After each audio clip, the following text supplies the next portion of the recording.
Good evening, everybody. Welcome to the May 15th, 2024 Parks and Quality of Life City Council Committee meeting. We're here in Everett Council Chambers. The public's more than welcome to join for our committee meetings. However, we do not accept public comment at our committee meetings. If you're watching remotely, that's great. These meetings can be viewed on YouTube, and also folks can listen to the meeting remotely by dialing in to our Zoom line. Tonight we just have one agenda item plus possibly a bonus agenda item. First, we're going to be chatting about the downtown parking briefing and the Everpark Fund ordinance update. Last month we had talked about, had more of like a brainstorming discussion session with council members and committee members about parking downtown and some of the things that we've been hearing from folks, business owners and also business patrons downtown about parking. And so I think we'll hear tonight about the study that had been kicked off in 2020, if we all remember early 2020, and then clearly that got put on a shelf. And so now we are dusting it off, pulling it off the shelf, and taking a relook at it of what elements of it are still applicable, what has maybe been put into place in the last 4 years, and all of that fun stuff. So first, we'll kick it off with Dan Ernestey, our development director. Thank you very much, Councilmember Ryan. I'm happy to do this. It's actually, historically, we have had 3 parking studies of downtown parking in, I believe it's 2008, 2015, and 2019. So today I'm dusting off the 2019 findings, which were presented to council on February 12th of 2020. And the parking consultants were the same for the last 2 studies, I believe. So a lot of the findings that were discussed earlier came through again in 2020.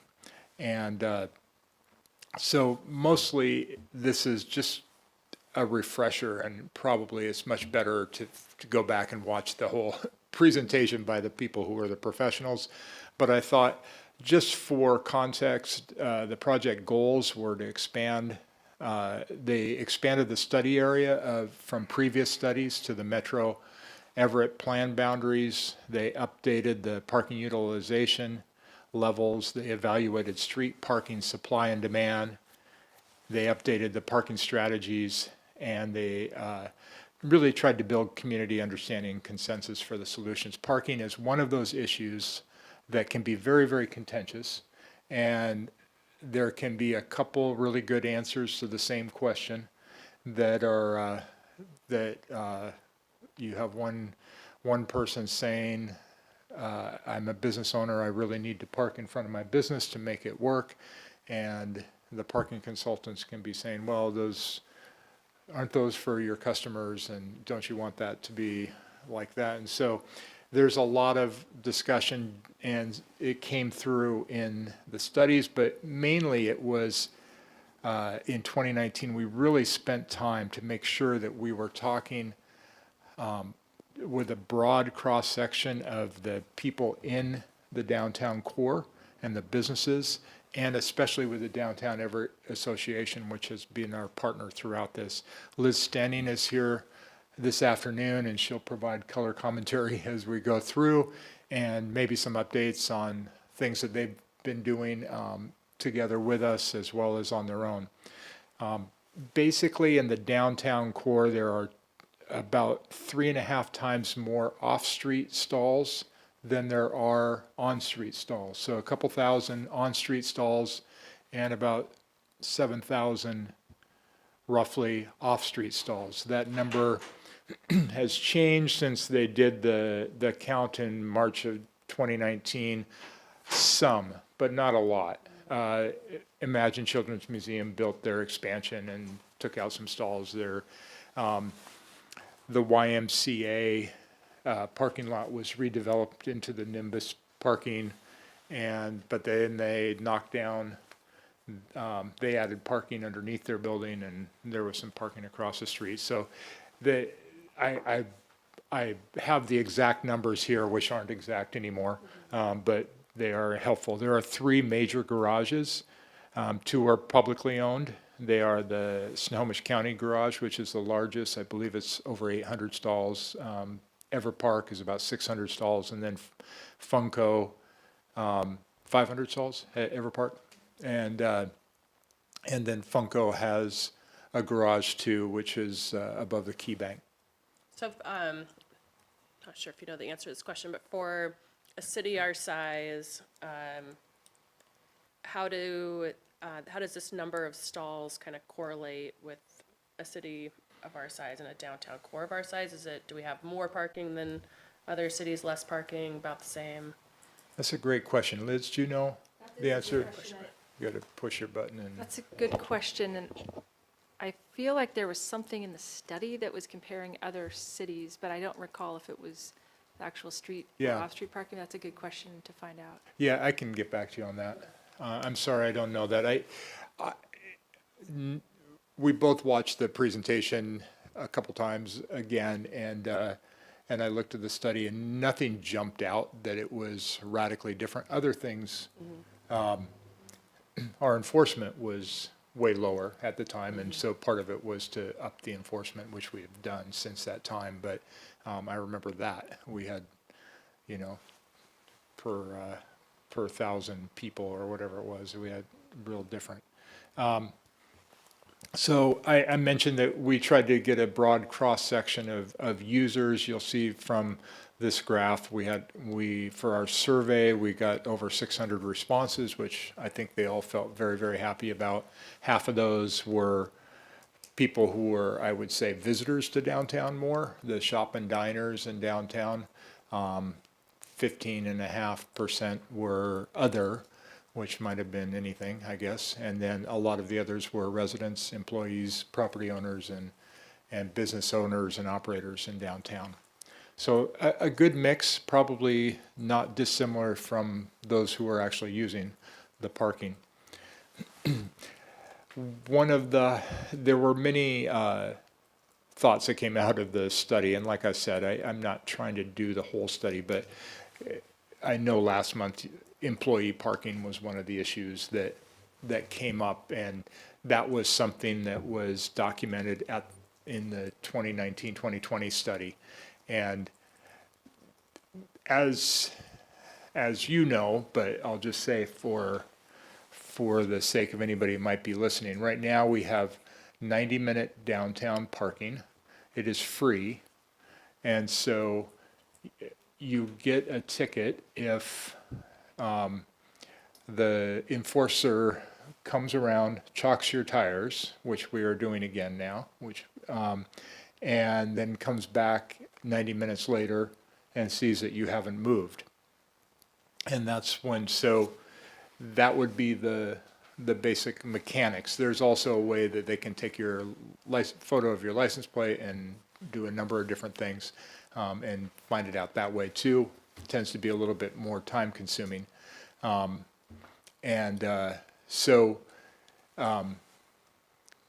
Vogely has lost her voice, so I'll just read out what I think her question is. And then, so she says, Saturday events, ? Evening, where do folks park? So for Saturday events and for evenings, they can park longer than 90 minutes. It's basically enforced from 8 to 6.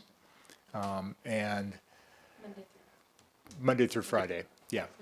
And we haven't really talked specifically about the Everpark Garage, but maybe Liz, you can say when the Everpark Garage is open and available and enforced. People can park at the Everpark Garage in the evenings and the weekends. Well, they can park there all the time. Right now, the evenings and the weekends are free and open to the public. So what they found was that there were 409 vehicles that were moving to evade, which is basically, leapfrogging from one to the next, and 283 parked longer than 5 hours. And so basically a third of the on-street stalls were taken up by probably employees who were downtown longer than 90 minutes, but you never know. I mean, they could have been people getting having a hair salon service. We hear that a lot of times, that a lot of the services at some of the salons take longer than 90 minutes. And so that's a hardship for some of our business owners. The recommendations that came out of that, and I just kind of rearranged the same recommendations, but I rearranged because we've been working on a couple of them. The first one, automate the Everpark garage to increase utilization, increase monthly rates. We have finally, and I say finally with a big underline, finally completed the physical improvements to automate the Everpark garage. We're still kind of working on some of the operational contracts and so forth to bring that. So that's fantastic. Reboot parking enforcement in the downtown area. Like I said before, I think in 2019, 2020, we were understaffed. We are now, of the 7 budgeted positions, 6 are filled. They're about ready to hire the 7th. 2 of those are assigned to the downtown core. The other officers are throughout the city enforcing all kinds of on-street regulations that we have. I guess that's the simplest way to say it. Third was create a shared use program in partnership with the DEA to better utilize off-street parking. What they pointed out, which is obvious, is we have 3.5 times more off-street than we do on-street. If we can figure out ways to help employees and business owners, and especially savvy customers, I would say the ones maybe, like if you go to get your hair done at a particular place every month or something like that, where to park and things like that.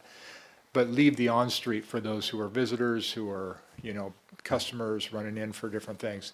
And so how do we get that utilized? And there's methods, but they take effort, and they're hard. I'm thinking about the U.S. Bank lot that's kitty corner from the Everett Municipal Building, and they probably have 35 stalls. And my guess is employees and customers of U.S. Bank probably would be happy with half of those. So how do we match make or get those other 15, 20 stalls utilized by people, other businesses in the area?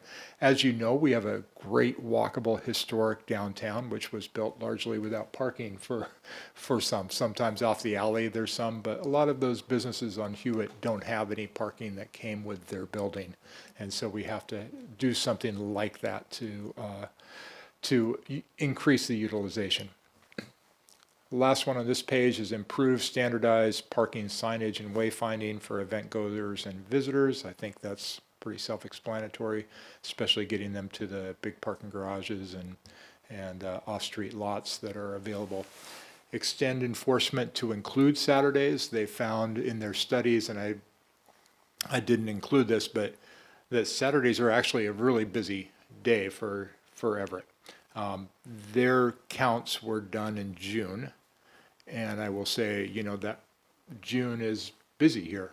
And so the whole summer really picks up with events and happenings get downtown. But they applauded us for all the events, all the venues that are downtown, and just said, you got to look at that, though, and realize that if you're just allowing someone to park all day and go to an event on street, that's taking that stall offline for the entire day.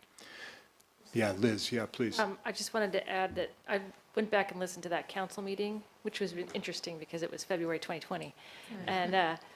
And one of the things about Saturdays, they said that they were surprised how busy it was. So I think when they went into the study, they weren't thinking that Saturdays would be as busy. I have a question about that. I'm glad you're here, Liz. So last month, one of my questions was for like a clarification. I've been hearing about how like paid on-street parking is good for economic development, and I can't figure out why. Because when I hear like somebody's parking downtown all day, I'm like, great, somebody's using downtown all day. So I don't see. Can you help me understand the notion that parking enforcement and paid on-street parking is good for economic development.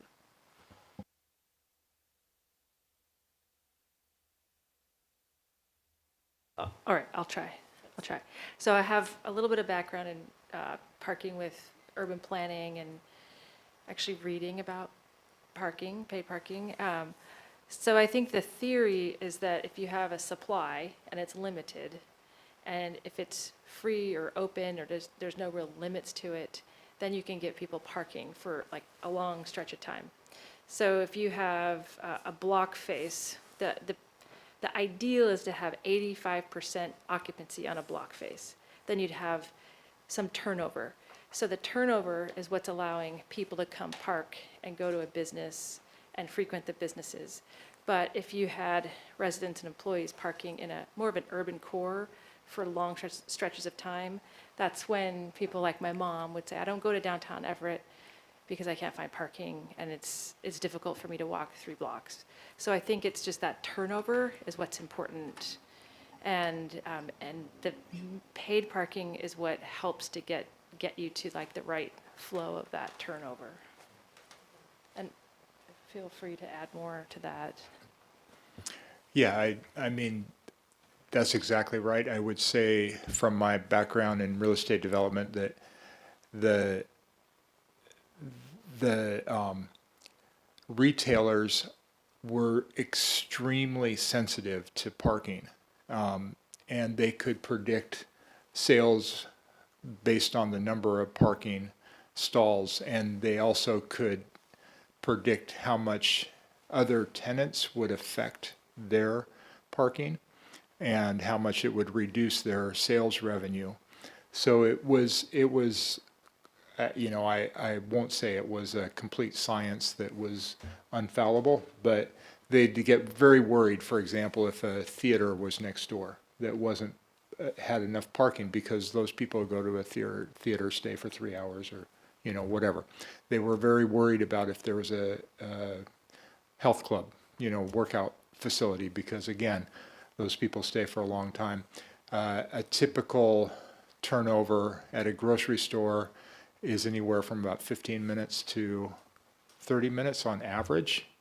And so they would view 100 stalls in front of their grocery store as 400 stalls because they would turn those. So if you had a theater next door who took 50 of those stalls for that out for offline, then they'd turn, the other 50 4 times in an hour, but they couldn't turn those other ones. So now you've reduced from 400 to 200 by having that tenant, and they would go crazy about it. And now take it writ large for us, the same kind of dynamics happen. That sure, it's great to have people have access to long-term parking if they're going to stay downtown and go shopping from place to place. The assumption that is made by parking analysts is that typically the people that are parking for over 2 hours are not those people.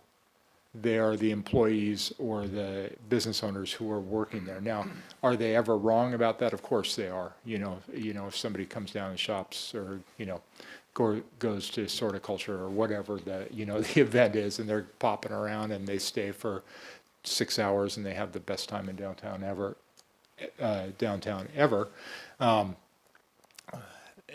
They were wrong about that one, but typically that's not what's happening. And so they're making the assumption that if someone is staying for 4 hours, 6 hours, 8 hours, they're probably there because they live there or they're working there. That's a long, I hope I answered your question. Yeah. I also want to add too that there's the economic piece and then there's the environmental piece. So when people think about parking, part of that whole, if you have a lot of constraint, you're going to be circling, creating more exhaust and CO2 emissions. But if you can direct people into garages or into places, if they can find parking quickly or go into a garage, then that whole idea of circling the curb gets reduced and you ultimately have a cleaner environment. Can I ask a quick question? Maybe since Councilmember Vogely doesn't have a voice, I can fill the void. Is that okay?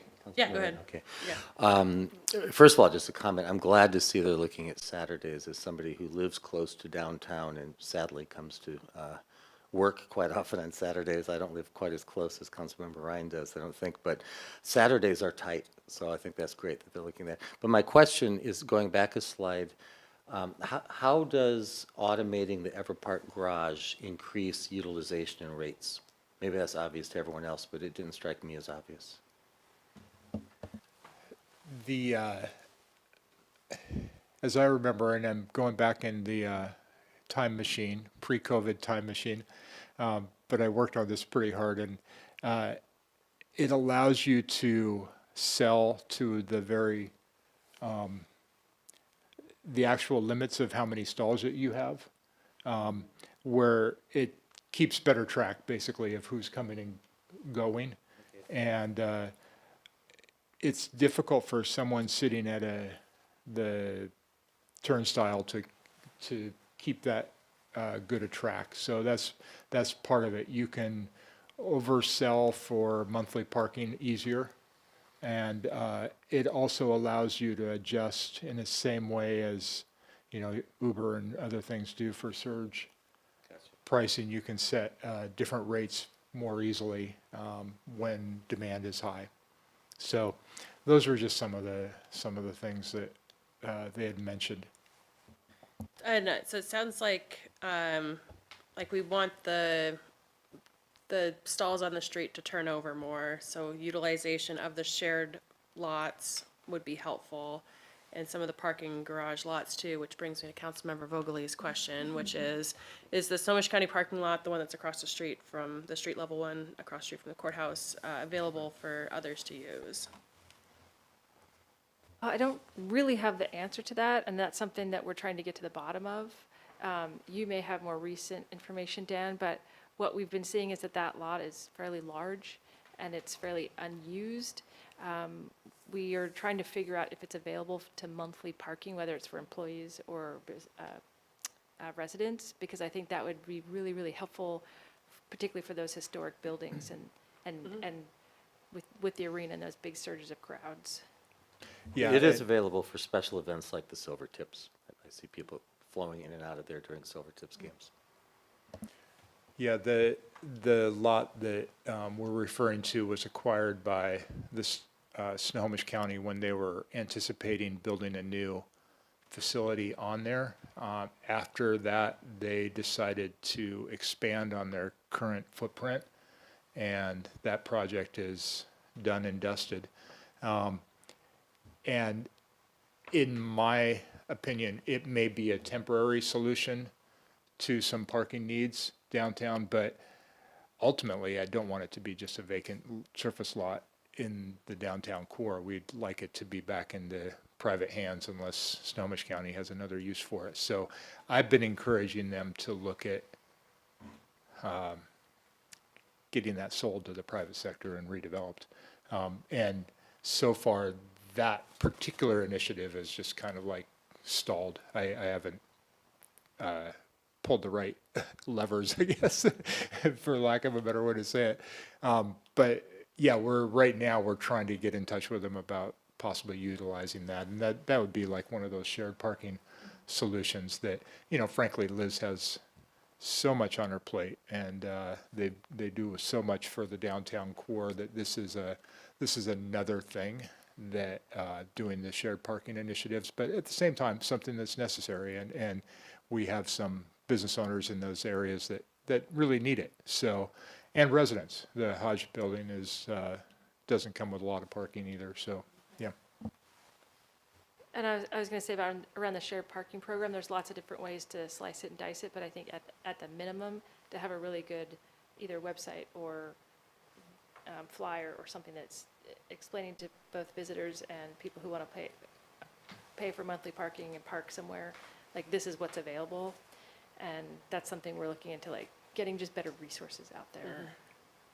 And if I could just keep going, the next recommendation was a more effective administrative / decision structure for downtown parking, which is a lot of what we're talking about, just like And they suggested hiring a downtown parking manager to manage that, just because I think there is a lot there. Implement paid on-street parking, as we've talked about before. They think that that is really the ultimate initiative that will help with a lot of other things as well. You know, it will encourage people to use off-street parking, and then finally they said, when you go to that, definitely increase the time to 2 hours. And whether that's, you know, there's, as Liz comes from Pioneer Square and a very sophisticated parking world in Seattle. I should say you come from there, but you have experience working there for a long time before you came to Everett. And as she knows, you know, you don't have to do 2 hours only. You can have some other time limits, maybe on the fringes, that are 4 hours or something like that, and that might be helpful, even utilizing the on-street parking as kind of a hybrid solution. So at that point, that was all just like the background on what we did before. I felt like that was just a good, like, as you said, dusting off some of the context, but bringing it up to the present. We are proposing that we create we adopt a new ordinance, and when I say we, I'm really talking about you as council, adopt a new ordinance that controls the funding of the Everpark Garage. And I think it'll make sense if I go through this presentation really quickly of why that's important, but first, a history lesson. The Everpark Garage was an idea that came in the late 60s, and there was an ordinance adopted finally in 1970 that allowed us to build an off-street parking structure for downtown. And it was complicated, and the ordinance 9770 is very detailed. It created a lot of special funds and accounts, and largely it was, the ordinance wanted to make sure that how the garage was funded and how the bonds were paid off, and make sure that you know, no one was left holding the bag. But the debt was retired in the 1990s. Enterprise Fund was created, Enterprise Fund 430, Everpark Garage is the name, and that superseded all those Ordinance 9770 accounts. And so it basically has made that initial ordinance obsolete. And so obviously any new ordinance should link to Fund 430. Why that's important to replace that fund is it continues to like confuse things on what the money coming out of Everpark goes to. And we'd like, basically, I mean, Liz talks about it from her Seattle background as a parking improvement district, kind of. It's a parking benefit district. Benefit district, I knew that wasn't quite right. Parking benefit district, and we're not proposing that language or anything like that, but basically the idea is that, like the enterprise fund, what we're trying to do is improve parking downtown, improve the access, improve how it works, and so the funds should stay there. So the ordinance that we're proposing is quite simple in comparison to the multi-page thing. It's only like 2 pages, I think. It repeals Ordinance 9770.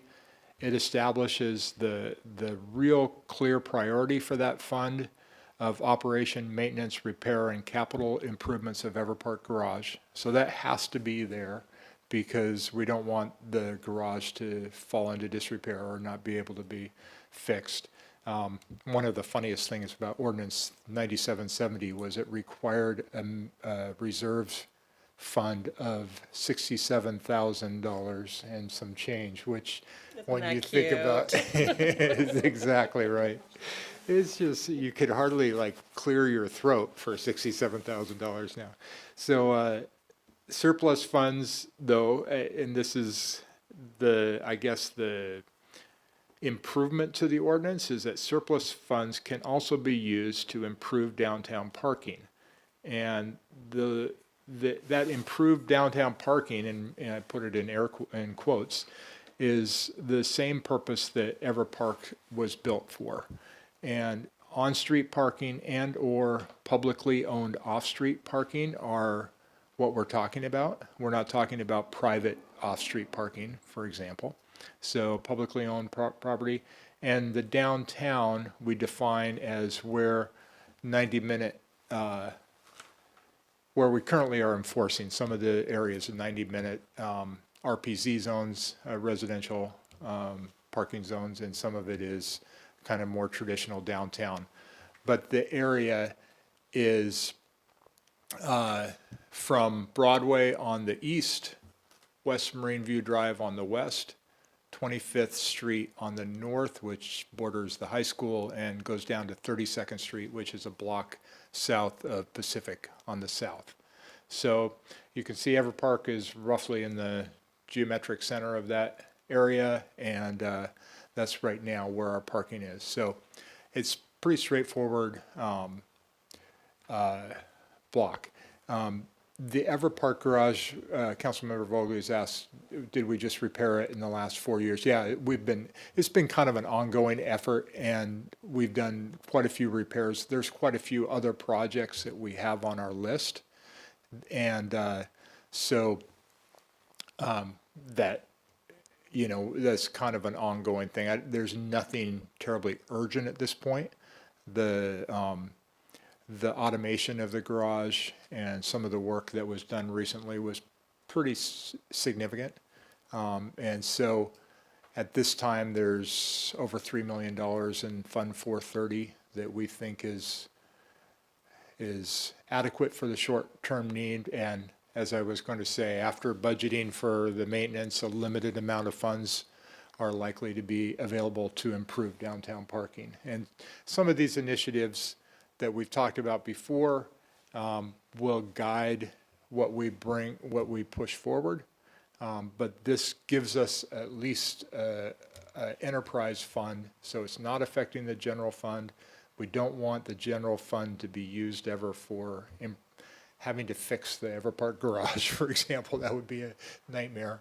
And so we've created basically an asset that is now able to spin off some resources to continue to improve. We anticipate if we ever implement on-street parking, that will be another one of those assets that can go toward even more downtown improvement of parking and so forth. So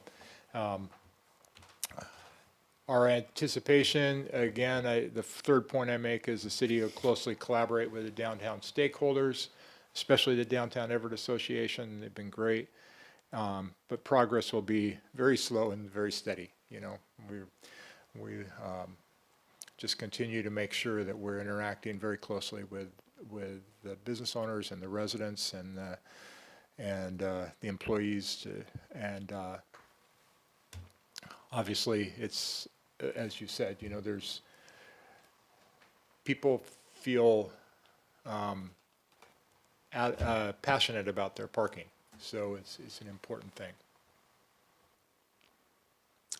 Logistically, we are hoping that this briefing to the committee can serve as the briefing to the council.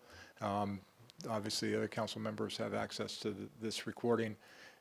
With the first reading in 2 weeks on the 29th, second reading on the 5th, and then the action and the public hearing and so forth on the 12th of June. Any questions on any of this or any further discussion on this? Happy to. Thank you for asking questions along the way. I was just going to mention about repairs to the garage that while if the funds are allowed to be spent on other aspects of downtown parking. I think it's really important to keep a priority for the Everpark Garage because it is an old building. There's, like, for instance, the elevator needs a new elevator. I mean, there are some tickets involved in this garage, security measures and whatnot. So I would say just like kind of an old ship or an old house or an old building, you have to keep adding to this every year, or keep those capital repairs up every year. But it wouldn't dry up the funds, it doesn't seem like. Great. And Councilor Vogely asks if there is a draft of the proposed ordinance ready for review.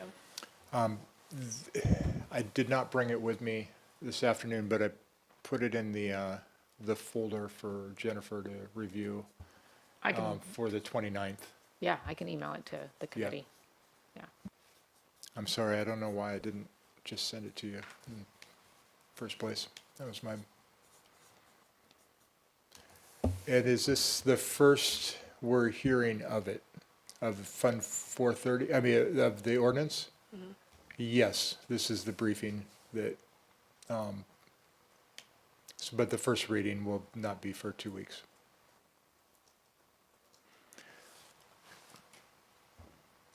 Great.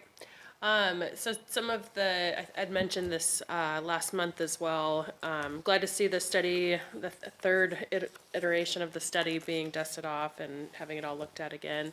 I know a lot of these proposals, like you mentioned in the last slide, are going to be slow to roll out. Councilor Vogely and I hear a lot from business owners downtown, especially me as part of my district, about the need for immediate relief from frustrations with parking, especially since the parking enforcement's been kicked up a lot recently. So I would love to see a heavy focus on the shared program that was mentioned to some of these extra lots where there's empty spaces that could be utilized by folks who are parking for a long amount of time so that they can free up the spot in front of their business for that rotation that we were mentioning. So if there are any immediate or quick things that could be implemented to help alleviate some of those frustrations that folks have had, I think that would be really helpful as we also congruently, I think that's the right word, work on just the long-term goals as well. Yeah, that's it. Heard and appreciated. Yeah, and we've been hearing the same things, particularly when you have people, like you've probably heard, living in historic buildings without parking, without underground parking. So there are options out there, but sometimes they're not as convenient to walk.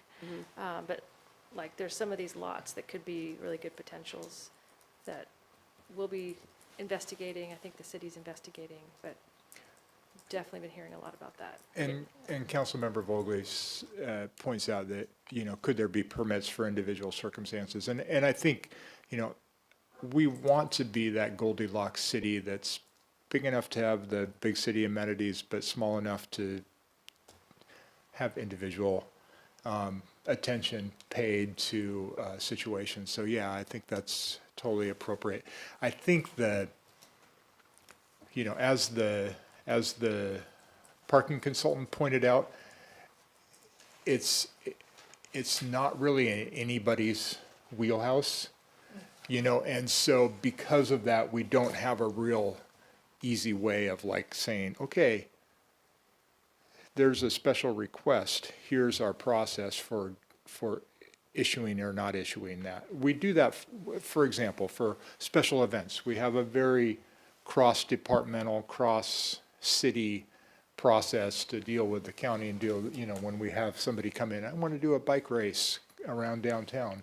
Well, yeah, we have figured out how to do that. We just haven't done as many things with the actual permits and some of the enforcement. The enforcement's in the police department, the permits are in public works. There's some, the Downtown Everett Association is really working with the business association. And so, yeah, we need to coordinate that better, and we will work to do that. And actually Fund 430, this ordinance really helps us because it provides just some, I don't think a lot of funding, but it provides funding as needed and as available to improve those things. Great. And as a totally not thought through idea, but an idea balloon nonetheless, I'll just float it on out there. I was thinking about vacant buildings downtown and the push that I've been pushing on to fill vacancies. So I wonder if there's a way that for buildings that are vacant, if they can somehow be recruited to be the first to provide their vacant parking spaces for people who could better utilize it, or if there's an incentive of some sort where it's like, hey, if you're not gonna fill your storefront, then fill your store back, parking spaces for people, for your neighbors that could use it better. So just floating that out there. Yeah, that's a good idea. And I will say one thing, I feel like we're winding down in this discussion a little bit. We have 15 minutes left in the meeting, but I do feel like it has to be said that thank goodness we have a parking problem. So many downtowns don't have a parking problem because people aren't coming downtown and there aren't customers and so it is a sign of strong economic activity. And so thank goodness for that. I think, we can encourage more and encourage storefronts to get filled. As those storefronts get filled, it's going to create more parking things going on. And so, but that's great. Those are great problems to have to solve. Encourage people to bike and walk and bus more often.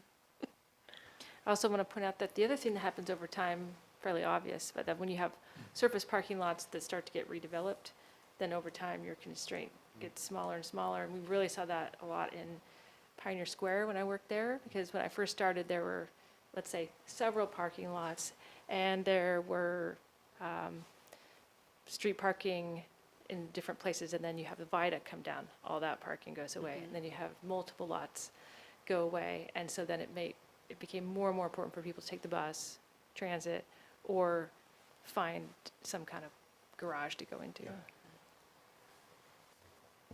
Great. Would you like some economic updates, Let's economic do it. We got development 15 updates? minutes. Let's And roll. Liz, I will leave a little time if you want to give any updates on things that you're working on, but just give you a fair warning. So, first of all, I love food updates, restaurants. There's a new restaurant at Hewitt and Broadway called the African Heritage Restaurant. Heritage African Restaurant? Okay. And it's delicious. Okay, that's good. It's so good, yeah. My favorite new South Everett restaurant is called Elida's Bakery, and it is Kurdish, and it's just amazing. And it's got a lot of pistachios, it's got a lot of pita bread, it's got a lot of very good kind of Mediterranean inspired. Liz and I were able to meet with the owner of Tapped, which is in Mill Creek and Mukilteo right now, but is taking a new place in the Port of Everett, which we're excited about. South Fork Bakery is now open at the Port of Everett. If you haven't been down, it's just south of Fisherman Jack's. And this isn't a restaurant, but it's a food-related. Nathaniel and the crew at Black Forest Mushroom are doing some really great work, and they've created a really cute manufacturing facility that's amazing. Elida's Cookie is, I think, next to Midnight Cookie. Yeah, so it's right there. It's kind of, what would it be? It's in the it's right on 7th and Everett Mall Way Shopping Center that's between 7th and Target, I think. If you haven't tried the 1611 yet, it's fantastic. Yep, 1611 It is, features the chef who used to be the chef behind the curtain in Snohomish, Joel, and it's really, really good. Bring your checkbook, though, it's not yeah, cheap. yeah. It's got good happy hour too. Yes.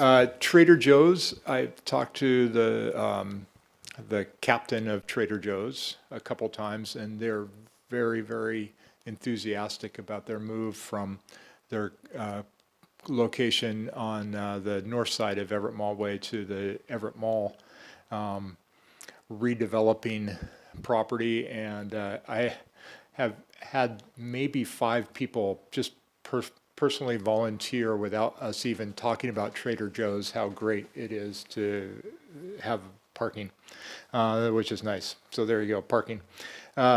Some industry updates that maybe you're not aware of, but I'll just run off some of these. And the first one, Zap Energy, which is, we have two really notable fusion energy companies. Zap published a paper that got international acclamation that they hit 37 million degrees centigrade in a non-magnet, non-laser type of fusion reactor.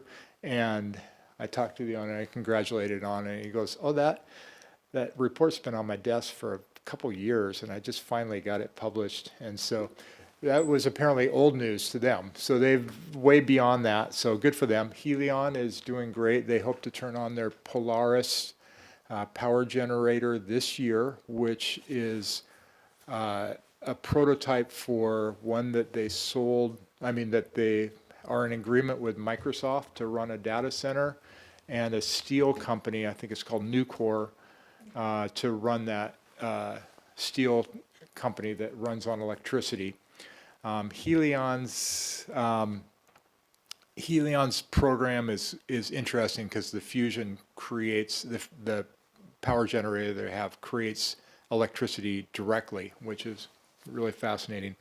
TerraPower is another clean energy company in Everett, but they're also, just with their side time of working on nuclear physics, they also have just recently started to deliver oncology isotopes to drug manufacturers, and it provides a really unique and hopefully revolutionary product to kill cancer. Basically, they've been extracting in Everett an isotope that only has the power to kill or get through one cell wall. And so it can be targeted at cancer and doesn't irradiate the entire good cells around it. It only irradiates the cancer cell. And it will be just amazing. So way to go, TerraPower. Funko and Magnex both have new CEOs, and that's fun. Magnex is making electric motors for aviation, and along that line, Zero Avia opened a brand new facility where they're going to be making hydrogen electric components for other, basically the industry. So they're actually making hydrogen fuel cells. There's two kinds of aviation. Eviation is building planes up in Arlington, and those are battery up. They charge, it's like a Tesla or something like that, but planes, which has limitations because they're so heavy. But hydrogen is like a fuel that can be onboarded like aviation jet fuel, but when it burns, they can make electricity out of it and run basically Magnex motors, so electric motors. At this point, probably just prop planes. They still are working on getting up to the turbojet level but that's their goal. Amazon recently announced that Project Kuiper, which is their name for putting a whole bunch of, I think it's 3,000 to 5,000 satellites up into low Earth orbit to provide internet all over the place. They're going to be using an existing warehouse they had that has been dormant for the last couple of years in Everett in that supply chain. The satellites are actually being manufactured in a facility in Kirkland, but they'll be kind of like handing off, inspecting, kitting, and handing off parts here in Everett, which is exciting. I was particularly excited that they also partnered with Lake Washington Technical Institute. I think that's the right name, Technical IT Institute of Technology. There you go. Lake Washington Institute of Technology. There you go. To train people in that area, and we really want to make those kind of employment pathways for our folks to be able to work here in Everett and get trained in the higher paying jobs. So just It is really working on exciting. that. And our own Everett Community College also has an industrial cybersecurity program. Yeah. So if they're looking for students that they would like to place in Everett, from Everett, by Everett, they can shop right here at Everett Community College Absolutely. for those students. Yeah. 3 more updates. Foremost Fuji, which you probably never heard of. They invented the way that your sliced bread gets into plastic bags about 60 years ago. And they are doing 2 things. They have moved from the facility they were in for 57 years in Woodinville to Everett, and or 59 years, I'm sorry. And they have remodeled it, and it's in Southwest Everett, and they are going to be celebrating their 60th anniversary and like a open house. And so we're very happy to have them here. It's a Japanese owned company, and we have several of those, which is really interesting. There was a lot of legacy businesses in Southwest Everett are Japanese. Couple housing projects, or housing developments, I should say. We've had a lot of permit activity in I would say the downtown area, not the downtown core necessarily, but close to 2,000 units that are being planned in and around everything.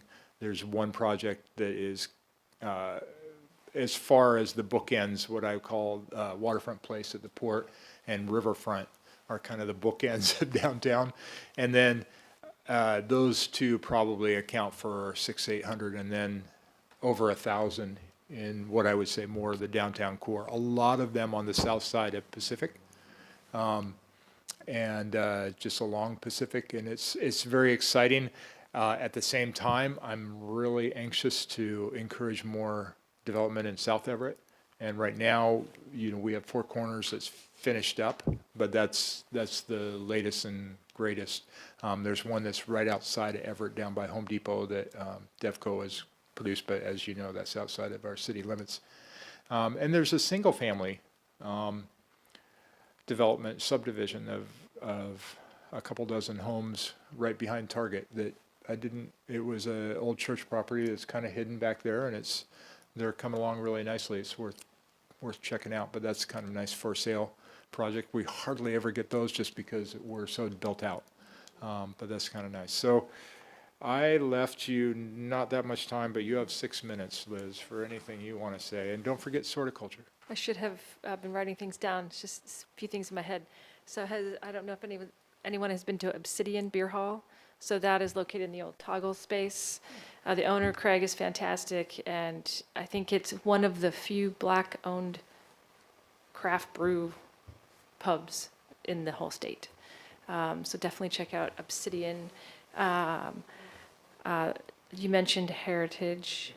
Trying to think of anything else that Have a has, list. maybe you have Yeah. a list. Thank you. Frying Lemon. Yes, that's amazing. Yeah, they are amazing. Yeah, I had a chance to eat there recently. It's on Colby and just past Everett. Yep. Yep. Yep. And then Mom and Pop's Cakery is open on Hewitt, and also had a chance to stop there over the weekend with the kiddos. They have pinball, which my kids just totally enjoyed, and I enjoyed the carrot cake cupcake. It was delicious. And then right across the street from their tacos and beer is, they're still on their way in, but it should be hopefully, you might have an update of when they might be opening. I spoke to the owner, and this was a couple weeks ago, and he was getting through the final permits. Great. So that's good. I also wanted to mention, not necessarily new businesses, but new business, how do I say it, outdoor cafes, outdoor cafe seating, which I think is really important to a vibrant downtown. So Luca, the restaurant Luca, they have some new outdoor seating. The Frying Lemon Fish recently asked me about how to get a permit. So I think the more we can encourage businesses to get those permits, and from what I understand, the permits are free. Yeah, they are. And fairly straightforward. Some cities charge for, to lease that space. Everett doesn't. So I think that there's a lot we can do to encourage businesses to Yeah, go absolutely. outside. Catalyst Cafe, is that one that anyone knows about? Do either of you know the status of that one? I think that they may have been held up with some permitting. Yeah, it sounds like with the health department. Yeah. We've been trying, just this week, trying to get through to our connection at the health district, Snohomish County Health District, to find out. We've been hearing that there's more delays now, and so Yeah. trying to get to the bottom of that. So I think that if anyone can help move that forward, that's, Yeah, and Very encouraging. you know, it just, for those who are thinking about starting a restaurant who are listening to me, plan a lot of time and don't sign a lease where you're paying rent early on. You know, make sure that you get something that, because that can bleed you dry if it takes 4 or 5 months to get permits. So, yeah, thanks, Oh, Liz. other Events, downtown, yeah, so the next events coming downtown, obviously this Farmers week. Market is open, Yes, right? Farmers Market, that was on Sunday. I heard it was packed It for was Mother's so Day. busy. So busy. Like maybe you couldn't get Yeah. in line Yeah. to places. It was like, where were you guys in March when it was pouring? And then this week is Fisherman's Village, so that starts Thursday, and then goes through Saturday, and then the following week, then we come to Memorial Day, and then we have Cruise into Colby, and then I want to say then the 2 weeks later is Sorticulture, the city's event. And in Did I between miss something? in between those two is Artist Garage Sale. Yes, thank you. And then we have our Sip and Shop event that we host on the 15th, which is a Friday, and And I would just say, if you're not tracking on all this, go to visit everett.com. There's all them listed, and along with beautiful photography of lovely places to visit and ideas of places to eat and things to do. And so it's, I mean, we're coming into just event season in Everett, and it's just a fun time of year. So, Where will people park? well, Another update about downtown, Chai Cupboard is now offering monthly subscriptions for tea, so you can sign up for a monthly subscription, go pick up your specialty bags once a month, and they have, I didn't realize it, but they offer tea there as well. They have some pour-overs and brews that they're doing, so, and you can shop online with them as well. I believe that was one of the ARPA fund grants that they got to be able to provide the tea. Great, Thank you. great. Thank you for your having us both here, really. And like you say, parking's a huge deal, and we just we're working hard to make it happy. Make it happy. Great. All right. So pull up my agenda again. They're everywhere. So for upcoming agenda items, well, I'm not a chair, so I can't really direct. Do you have plans for? We talked last month about having park staff come and do a capital improvement projects update, and I've got them confirmed, so as long as that, I'll verify when we get close with the committee, when we get closer, but that's my current plan, is to kind of like the update that they give to the Parks Commission, but maybe a little bit more also forward-looking, sort of what's happened this year, but what we have on the horizon. So Great. that's just the one item I've got right now. Awesome. So we also have on the list the Parks, Recreation and Open Space Plan update. So since they're here, maybe we can, Yeah, it's I can kind of ask 'em, about yeah. the same type of update, so we could cross that off the list as well. And maybe if the park safety recommendations folds into that, and we can knock a few things off this list here. Sounds good. Great. Yes. Thank you. All right, friends, it is 6 o'clock on the dot. Thank you, everybody, for joining. Appreciate you guys' time, and we are adjourned.